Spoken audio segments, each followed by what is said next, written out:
నీవు జీవముతో ఇంకా ఉన్నావనంటే దేవుడు నీకు పెట్టిన భిక్ష. కొంతసేపు కనబడి అంతలోనే మాయమైపోయే ఆవిరి వంటి ఈ జీవితానికి ఇంకా ఆయుష్ ఇచ్చినాడనంటే దేవుడు నిన్ను ఇంకా ప్రేమిస్తున్నాడు, ఇంకా నీ మీద కనికరము చూపుతున్నాడు. నేను ఊడిచి వెయ్యాలనుకున్న దేవుడు దిగి వచ్చి నీ ముఖమును చూసి ఎక్కడో నీలో ఉన్న యథార్థతను బట్టి, నీలో ఉన్న నీతిని బట్టి, నీలో ఉన్న పవిత్రతను బట్టి ఆయన నిన్ను కనికరించి ఆయుష్ అనే భిక్ష వేస్తున్నాడు ఆయన. లేకపోతే నువ్వు ఎప్పుడో మట్టిలో కలిసిపోవాలి.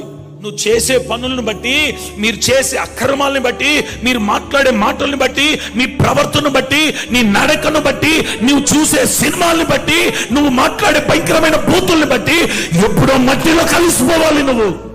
కానీ దీపము పెట్టుకొని వెతుక్కుంటా నీ దగ్గరకు వచ్చి అలా చూసినప్పుడు ఆయనకెక్కడో నీలో కొంచెం నీతి కనబడింది, నీలో ఎక్కడో కొంచెం పవిత్రత కనబడింది, నీలో ఎక్కడో కొంచెం యథార్థత కనబడింది. ఆ యథార్థతను బట్టి, ఆ నీతిని బట్టి, ఆ పవిత్రతను బట్టి ఉడిచివేయవలసిన నిన్ను ఇంకా కొంచెం భిక్ష పెట్టినాడు. ఇప్పుడైనా మారుతావని. మీరందరూ ఒక పరిపూర్ణమైన నిర్ణయంలోనికి వచ్చేదరుగాక.